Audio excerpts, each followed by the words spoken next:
try to differentiate between various thoughts of blasphemy. Such was the price they paid, and thus their souls. Did you hear that?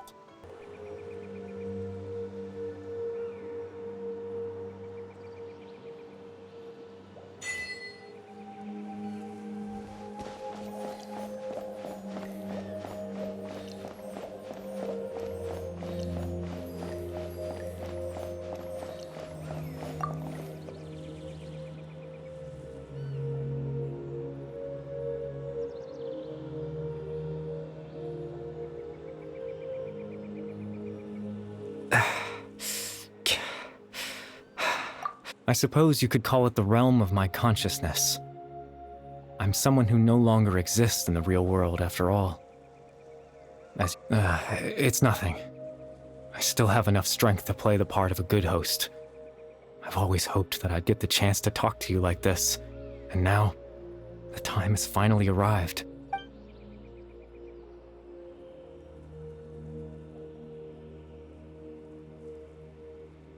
Extreme sorrow and pain, hope and regret coursing through your veins, and a degree of abyssal power that defies comprehension. Father told me that once I possessed all those elements, I would become the loom of fate, but despite his intentions for me, I never truly became the loom of fate. I was merely used as a means for its construction. In truth, I died the moment I set everything in motion.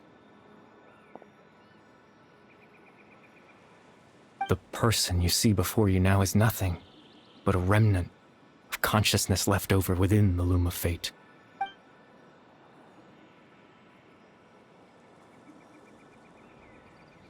As for your question, the loom of fate is a device capable of weaving ley lines. In its primitive form, it can only be used to create and implant memories. But as more of it is completed, its power becomes stronger and stronger, until finally, it has the power to weave real ley lines of its own. Once fully completed, the moment it gains the power to weave ley lines, it loses the lower-level ability to influence memories. But it also becomes a tool that can change the entire world. Yes, I have the ability to control the loom in its semi-completed form.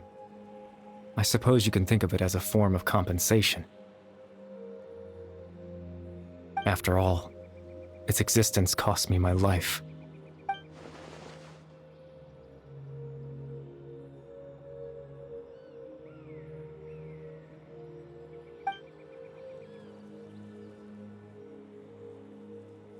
Ah, that.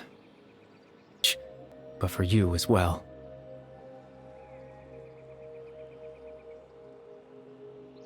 I just wanted them to feel like I once existed in this world.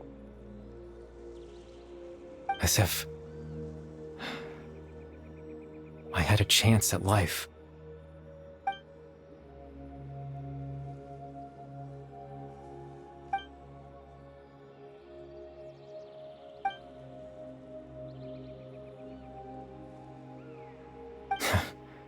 I know what you must be thinking. Why would I do something so meaningless? But I just couldn't accept it. I had to know what it would be like if I had my own life. What kind of person I would be. What other people would think of me. Chief Ahmadiyya, Baram, Granny Jahiyat, Atosa. What would it be like if I could live alongside them? I was curious, so I selfishly tried to have my own life, even if that meant piecing together the version of myself that could have been. One memory at a time. I know it sounds stupid. After all, my life ended a long time ago. Any chance at living was stripped away from me when I was 8 years old. My consciousness left to mature in an illusory world of nothingness. Even the form you see before you was nothing but an invention based on my father's appearance. An imagined version of what I would look like if I had the chance to grow up.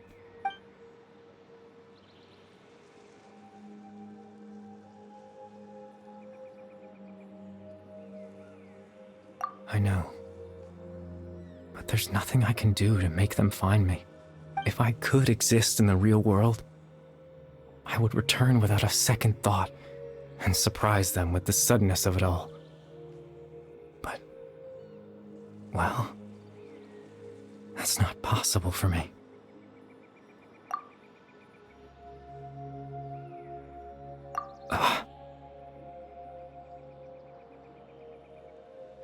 I know.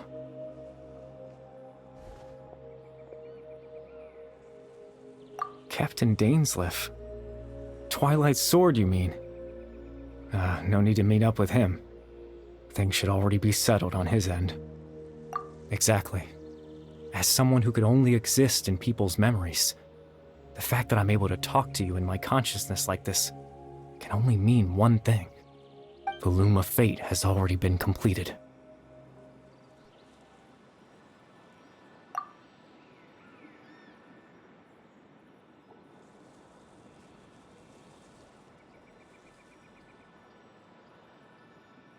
No need to worry about Captain Dainsleif. He's absolutely fine. The only reason he lost the eye was because I happened to guess exactly what he was planning. Captain Dainsleif has had the eye inside his body this whole time, hasn't he? His plan was to lure the Abyss Order to a false location, capitalizing on their pursuit of the eye in order to have the chance to confront the prince.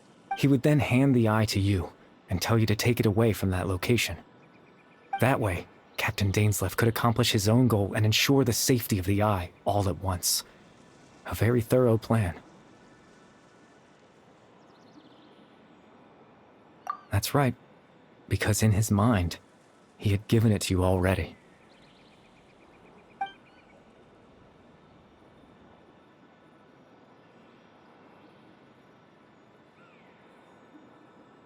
Before you two entered that false location. Traveler, wait.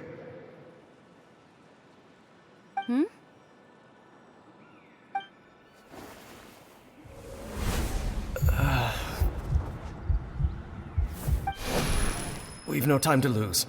Let's head inside.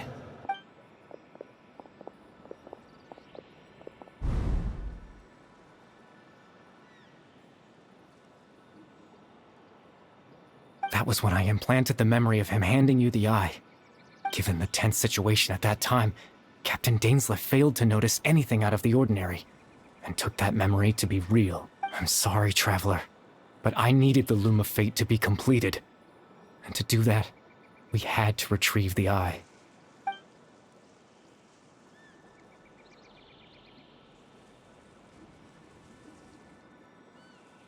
I promise I'm not trying to conceal anything from you, but I truly have no idea what the prince is planning.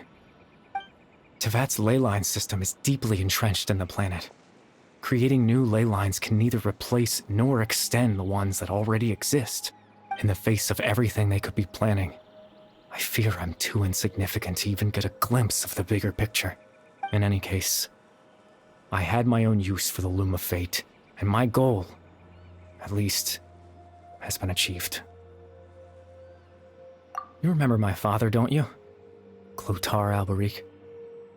I believe you saw him in your sibling's memory. After he used the power of the Abyss to restore consciousness to my hilichurl form, I suffered from an indescribable level of mental anguish. To comfort me, my father told me a story, that this was a fairy tale world where I had to take on the form of a little monster. That story managed to dispel my fears, even if just for a moment. My goal was simple: to use the Loom of Fate in its near-completed form, when its ability to create memories was at its strongest, to implant a specific memory into the minds of the hilichurls. In that memory, I would tell them a story, just like my father did for me. It was a story of fairy tales and love. But more than anything, it was the story of us.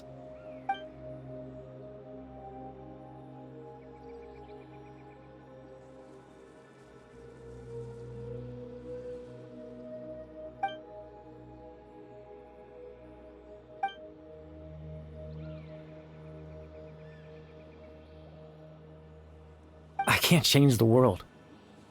Not when I lost the very right to exist within it. Implanting those memories, that was the most worthwhile thing I could offer. All that's left of my existence is a wisp of residual consciousness tied to the loom of fate. In truth, that trace of my consciousness should have dissipated long ago. My goal was the one thing that allowed me to hold on all this time. But now, the bedtime story is finished. And it's finally time to rest.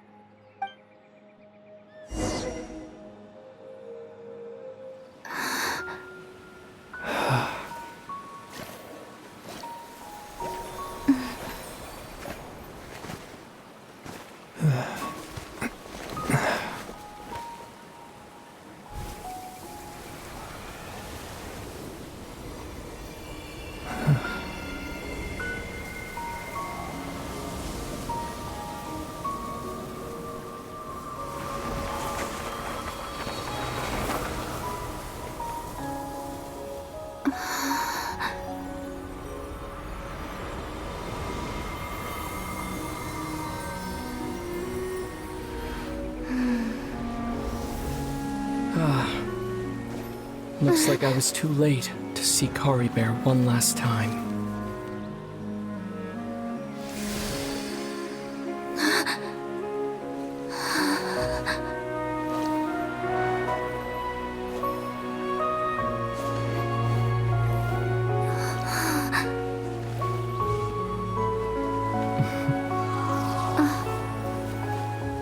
Kari Bear's consciousness is gone, and this space will soon disappear along with it.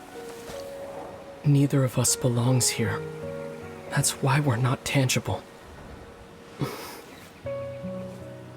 Were that not the case, I'd love to hug you too.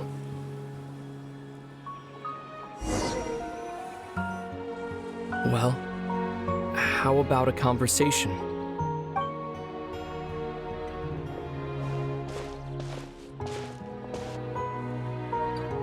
The chance to just stop and talk like this is certainly not easy to come by.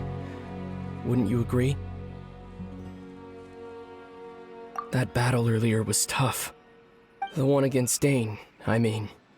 I didn't expect that after everything, he would still hesitate to raise his sword against me. Were it not for that, perhaps I'd still be no match for the Twilight Sword. Even after 500 years. The Loom of Fate, huh? I still haven't found a way to utilize it to its full potential. But there's still time. Before the heavenly principles awaken. Yes, for 500 years now, ever since the cataclysm in Conria, there's been no sign of activity. Not long ago, you witnessed the Hydro Archon destroy her divine throne. Yes, such a flagrant disregard for the rules, and still Celestia took no action. I suppose that's proof enough of the Heavenly Principles situation. However, the Heavenly Principles will awaken. We just don't know when that will be, or what might trigger it. You could say that. Just look at Kari Bear. He was so pure and single-minded. The space we now find ourselves is a perfect representation of who he was. Quiet and peaceful. Even as a hilly churl, seeing the terrible sight within the mirror wasn't enough to taint his spirit. He brought comfort to the people of this world. even though he was denied the very right to be a part of it. So ask yourself this. Who was it that deprived him of that right to exist? Of course, that's only one example.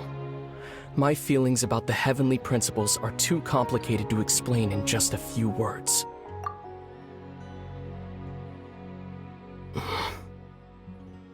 Lumine?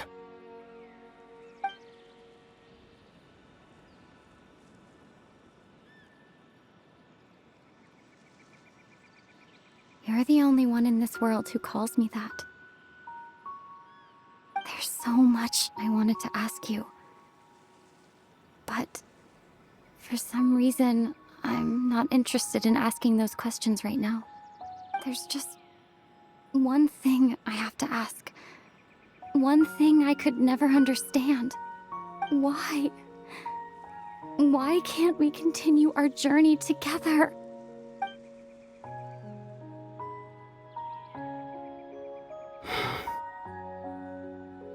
At the end of my journey, I arrived at a place known as the Sea of Flowers at the end.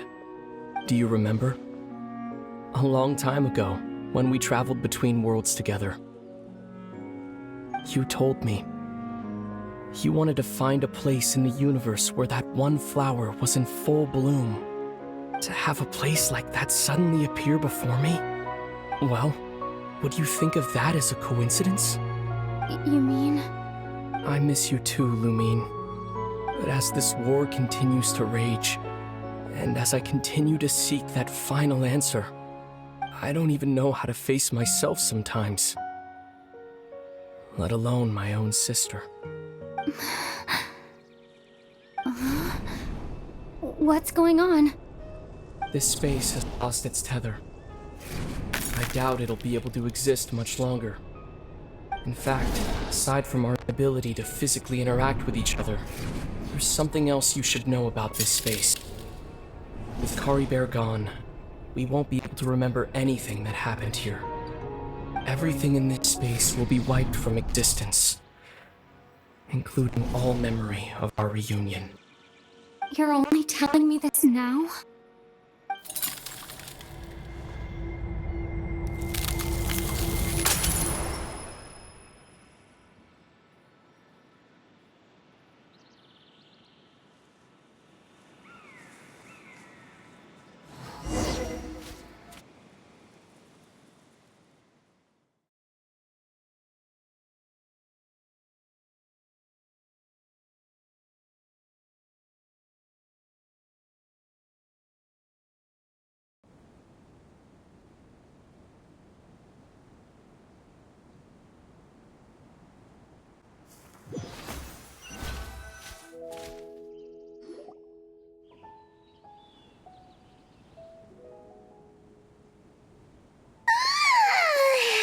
Still so sleepy. Paimon's head feels all fuzzy. Oh, Paimon woke up a little earlier than you, so Paimon will fill you in. The villagers said that they saw us sleeping near the village yesterday. They could. Oh, and Dane came by just now. It looked like he was injured. He didn't say anything though. Just made sure that you were alright and left. Kinda seemed like he had a lot on his mind, but that's Dane for ya. Let's think for a second. We were in that memory, and we saw that guy you called Kari Bear. He was the missing villager that we've been trying to find, right? And after that, Paimon doesn't remember what happened. Wait, really? What a score!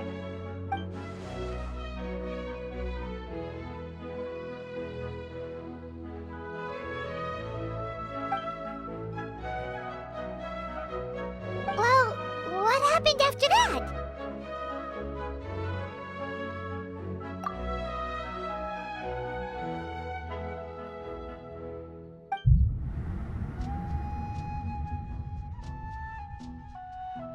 Ah, there you are. Sleep well? Bayram, you sure seem happy. Did something good happen? Something good? Huh. Wasn't. It's just that, well, the village organized another search party yesterday. It didn't feel right to leave all the searching to the adventurers. So there we were, searching away, when suddenly this one guy said it all came back to him. According to him, one day around dusk, he was passing by this one tree outside the village, and there he was, sleeping under that tree all by himself. His parents came a little later to wake him up, and they all left together.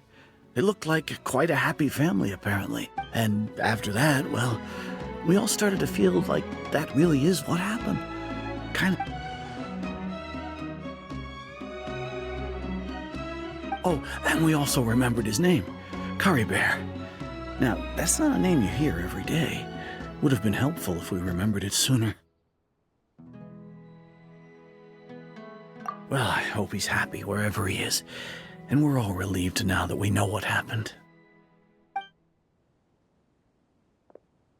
Seems like everyone thinks Curry Bear left the village. That's probably for the best. At least they have some sort of explanation now. Paimon wonders how Atosa's doing. Maybe we should go check on her. If she hasn't remembered like everyone else, we can tell her what happened. Paimon didn't see her in the village just now, so she's probably at the tree. Come on, let's go talk to her.